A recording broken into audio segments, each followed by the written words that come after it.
No DQ Galaxy. We are live with a recap of AEW Dynamite for February the 1st, 2023. Thank you all for watching. Very much appreciated, whether it's live or on demand. Let's go ahead and get right into this recap. Shout out to the early birds, Joey Perez, Walter Cruz, Matthew, good old JM, Jeff Meacham is here. Nick Glavin, Calvin Bowman.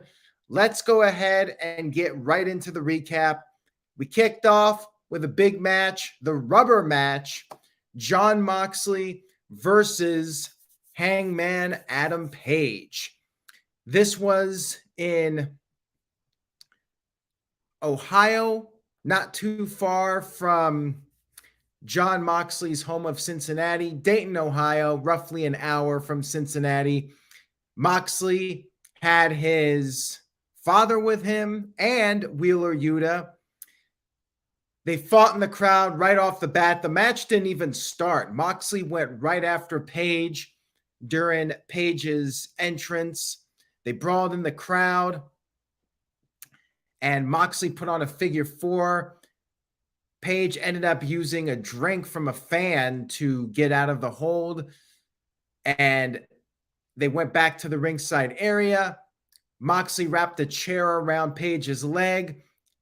The referee had to stop Moxley from doing any damage. Page recovered and suplexed Moxley on the chair on the outside of the ring. They finally got back in the ring and the match officially started. And yes, Moxley was bleeding. Breaking news, everybody. Jon Moxley bleeding on AEW television. Big shock right there. Back and forth match here. Page was targeting the wound, of course.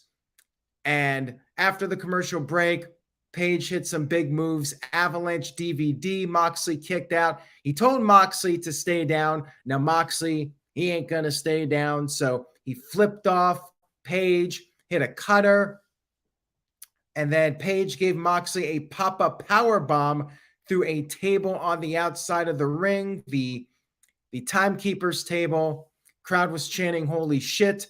Moxley barely made it back into the ring, barely beat the 10 count. And Page hit the Deadeye. Moxley kicked out. Moxley hit the King Kong Lariat, which is what put Page out of action in the first place. Page kept fighting, though. Page managed to hit the buckshot lariat on Moxley, but Moxley kicked out of it.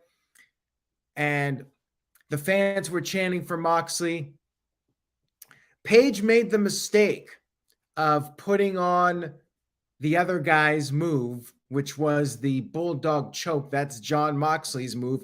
You don't do that. It always backfires. Wrestling 101. Of course, Moxley knows his own move better than anybody. He countered it into a pin and got the win. Now, this was a very good match. However, I thought this was going to be the end, but this was clearly designed to lead to yet another match. Afterwards, things continued to be heated. Claudio and Wheeler had to separate them. They flipped each other off, and it was talked about on commentary how this was not a decisive win. So it looks like we're getting another match with these guys. I'm not sure why they didn't just save the rubber match for Revolution, but they did this match, and it definitely looks like there is going to be a final match, probably at the pay-per-view. Maybe some sort of lights out. Maybe that's it. It'll be a lights out match where it doesn't actually count and Page wins that match, but technically doesn't get the win. So yeah, I'm thinking they're going to do something like that at Revolution.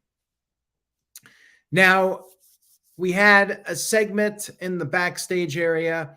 Britt Baker was arriving to the arena, and she was jumped by the WWE girls, Saraya and Toni Storm. That's the storyline. It's the AEW originals against the women that came in from WWE. Then we had the Acclaimed come out for a squash match against, as Max Caster called it, the bootleg Beverly Brothers. These random guys were mocking the scissoring, and well, they got their asses kicked.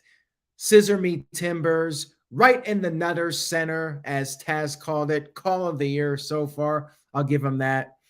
And Caster picked up the win with the lights, the mic drop, I should say. After the match was over, the Ass Boys came to the ring. They wanted their tag team title match. The Acclaimed asked the people. The people said no. So the answer was no. Ass Boys were not happy. Billy Gunn was sick of the drama. He walked out. And then one of the Ass Boys, one of the Gun kids, made a comment about Billy going back to drown his sorrows in the bottom of a pill bottle. And that pissed off Billy. He came back to the ring and said that the Ass Boys were getting their tag team title shot. The Acclaimed were very perplexed by all this. So what's going to happen here? Is Billy going to double cross the Acclaimed and go back with his kids? Or is this just something to try and build up the Ass Boys as credible contenders? I don't think the Ass Boys should be winning the tag titles under any circumstances, but who knows? That match is coming up for the tag team titles. And if it was me, I would have the Acclaimed retain, but who knows at this point? We had a little promo from Jungle Boy Jack Perry. He basically vowed to win a singles championship at some point in 2023. We then had Konosuke Takeshita up against Brian Cage. Brian Cage reports are that his contract is coming up soon, which kind of gives away how this match is ending. But you know what? It's good for Takeshita because he's been doing a lot of jobbing, and this was his opportunity to pick up a big win. And it was a good match, really good match here with these guys. Another back and forth match. I do have one bit of nitpicking, and that's we get this in almost every big match now on TV in AEW and even WWE too, where you always have the guys doing the boo and yay exchange of chops or punches or strikes, whatever. They do it like every match that's a competitive back and forth match. And I think like it's becoming quite a bit overdone. And they did it here too. Takeshita does the Blue Thunder Bomb, which, like with Sami Zayn, does not beat anybody anywhere, anytime. Cage kicked out of that, of course. And Takeshita went for a jumping knee, but his momentum ended up sending him over the top to the outside. Cage did his power move where he suplexes the guy back into the ring from the apron, and they had some near fall exchanges. And Takeshita could not put away Cage for a while. Liger Bomb kick out, Brainbusters kick out, and eventually Takeshita hit a running knee, and he picked up the 1-2-3. So nice showing for him. Match was solid, but like I said, I think they're overdoing it with the exchange of punches or chops or whatever that they do in every match. We had a backstage promo with the Jericho Appreciation Society, and they have a gauntlet challenge for Ricky Starks. Ricky has to beat both 2.0 guys. Well, check, we know he'll do that. Then he has to face either Garcia or Guevara, and only then, if he beats those guys, he will get his opportunity at Chris Jericho. I wonder if Ricky Starks will get his opportunity at Jericho. Guessing it's going to happen. Kind of similar to MJF's deal where the bad guy has to make the good guy go through hoops to get the match. You know, same type of deal here. I'm guessing Ricky Starks will get his match one way or another. We had the Elite backstage playing basketball, and they were confronted by Ethan Page, Matt Hardy, and Isaiah Cassidy. And a 6-man challenge was set up for Rampage. The Elite are going to be on Rampage. I guess that's a good thing. They're going to win, but you can see them this Friday on Rampage. Next up, we had Timothy Thatcher, former NXT star, making his Dynamite debut against Bryan Danielson. A really good match here, as you would expect from these guys. Thatcher was targeting Bryan's arm and shoulder. Bryan's shoulder was taped up. Bryan started to make a comeback, hit a top rope drop kick, but landed right on the bad shoulder. They did the boo and yeah strikes again, as I mentioned earlier. Overdone at this point. And then the referee accidentally got knocked down. This led to MJF coming out to try and interfere. However, you had Takeshita stopping MJF. Thatcher put on his Fujiwara armbar, but Bryan managed to escape, and then Bryan picked up the win with the running knee. Nice showing for Thatcher, and I suspect we'll see more of him in AEW. And after the match was over, MJF and Takeshita were seen backstage. They were brawling all over the place, and then officials came in, and then Renee Paquette said that per Tony Khan, it will be MJF versus Takeshita on next week's show. And I do agree with Matthew as far as the other problem is that Bryan is not losing. So yeah, Bryan has one more challenge, by the way, I think, or 2 more. I'm not even sure at this point. He's got challenges until it's close to the pay-per-view. That's all you need to know. But yeah, the next challenge is going to be Roosh. It will be Roosh versus Danielson next week, and MJF once again trying to hype up his person that's been picked to fight Danielson. MJF said that his Spanish might be mid, but he knows the universal language, which is dinero. And he had a briefcase full of cash for Roosh and said that if Roosh beats Bryan by any means necessary, he'll get like 5 more briefcases, and Roosh accepted. So, you know, same story as 2 weeks ago with Brian Cage, you know. It's just filling time until the pay-per-view. We all know Bryan's facing MJF in the Iron Man match, but yeah, we got at least 1 more week. And again, you know, Roosh and Danielson will be having another banger. It's kind of predictable at this point. I almost hope they have a bad match just so it's something different. Like I'm almost tired of good matches. I know that's crazy. People are going to say, what's wrong with you? But I just want something different. I actually want like a bad match with Bryan Danielson just because it's something different. It ain't going to happen, though. He doesn't have bad matches. He just doesn't. He could be in there with the great Khali, and he'll somehow make it a good match. We had Jade Cargill versus Red Velvet. What time was it, everybody? 9:25. So once again, the women's match in the same spot on the show before the main event. Therefore, I did not care about this match. I had little to no interest, even though it was Jade Cargill going for her 50th win. Shouldn't she be up against somebody a little bit higher on the totem pole for her potential 50th win? Like Jade Cargill versus Red Velvet? Red Velvet's going to be the one to end the streak at 49. Like, come on. We all know that ain't going to happen. So anyways, pretty standard match here. You had Kiera Hogan coming out there and attacking Layla Gray. Referee was distracted.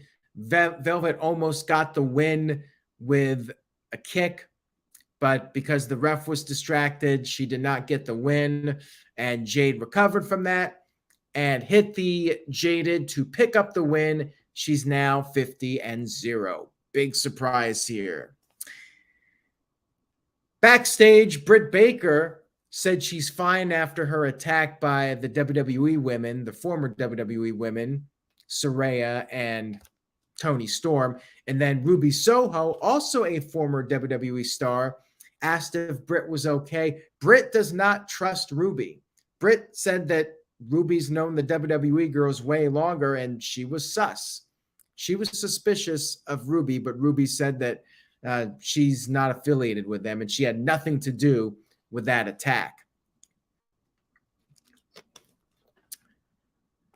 We had our main event of the evening, which was Darby Allin defending the TNT Championship against Samoa Joe in a no-holds-barred match.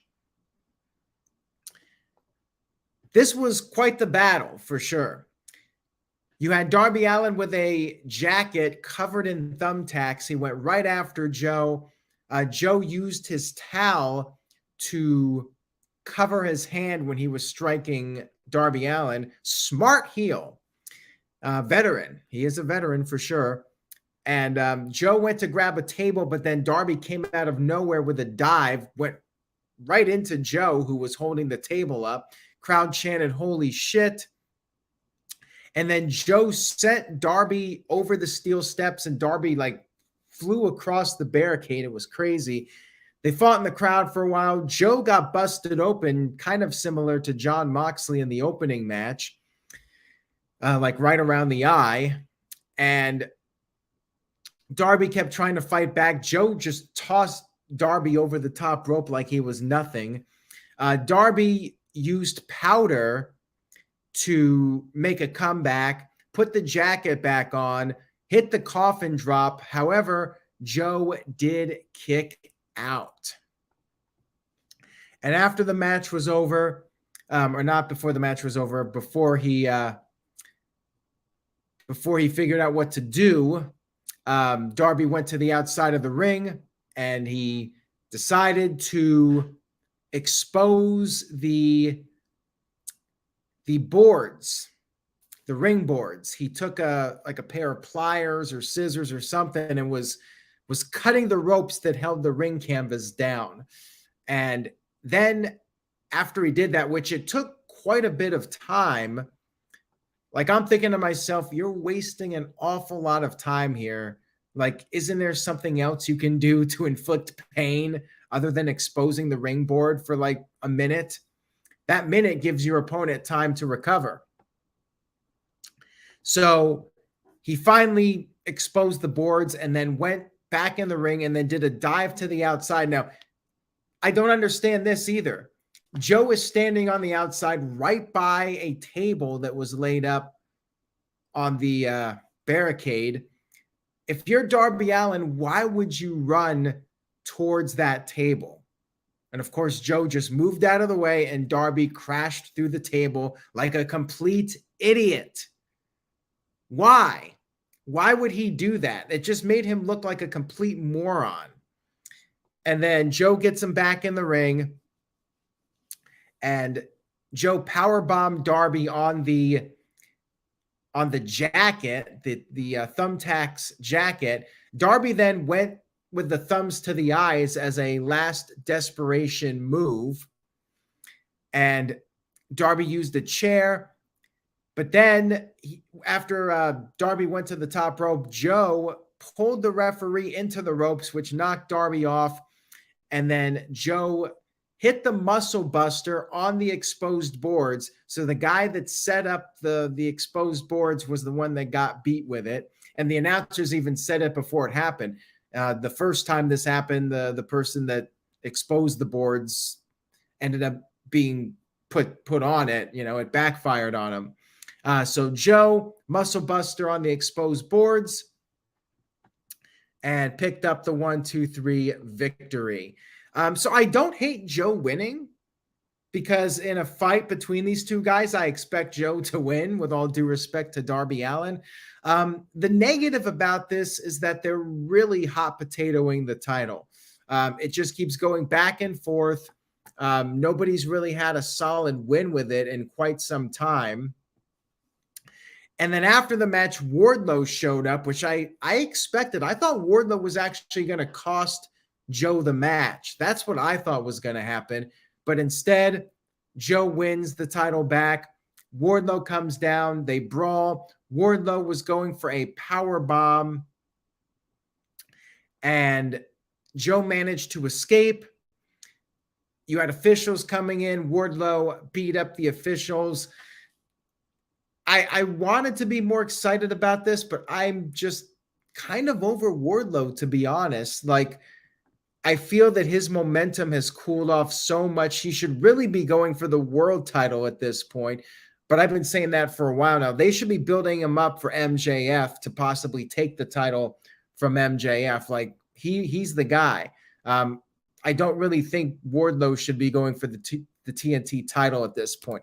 I think you should be building him up for a world title match with MJF. Just my opinion. Like, that should be the plan now. Start building him up for like Double or Nothing or All Out, depending on how long this MJF title run is going to go. But they should start building him up for that, not going against Joe for the title. I think maybe he should have interfered, and that way Joe would not be the TNT champion, and you could just have them do their grudge match without the title being on the line, because Wardlow should not be in the TNT title picture. I mean, time to move on. So anyways, show was pretty good. I mean, I did have some issues with it.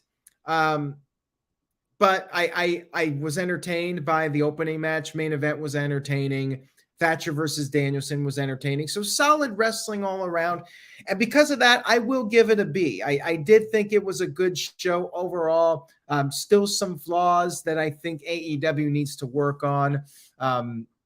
Definitely some area for improvement.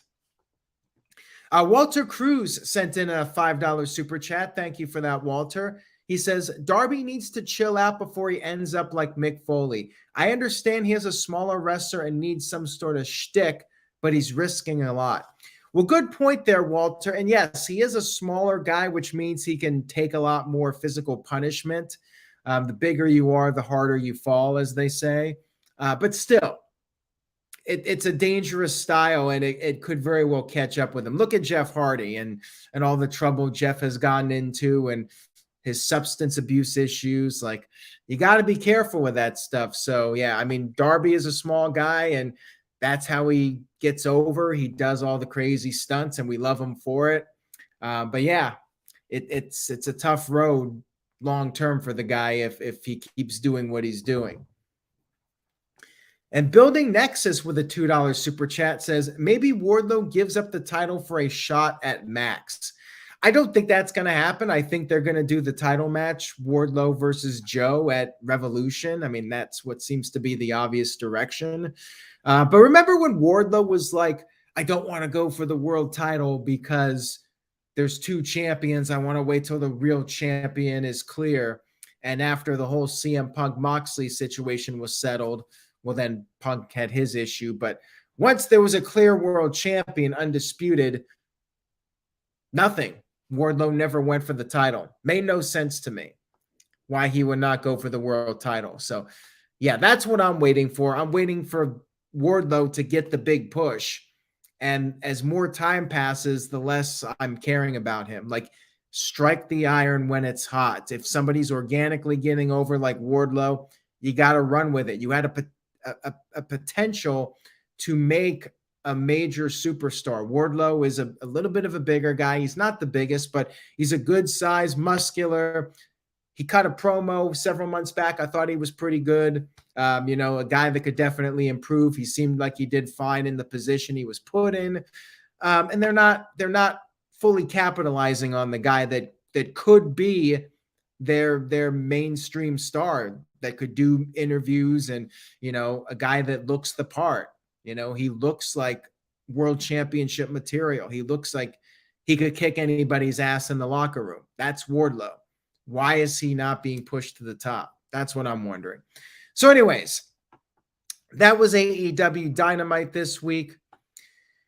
Will I trigger anyone? I mean, I think Raw was pretty good for a 3-hour show. I mean, they were almost equal, but I have a feeling SmackDown will blow both of them out of the water this week with the Bloodline storyline. That's going to be entertaining. So for this week, I mean, Raw and Dynamite were pretty equal for me. Anyways, guys, thank you all so much for tuning in tonight. I hope you enjoyed the video. And if you did, please give it a thumbs up on the YouTube channel, youtube.com/AaronRift, Have a great rest of your week, everyone. Take care, stay safe, all that stuff. And remember, say yes to NoDQ.com, and I will see you all next time.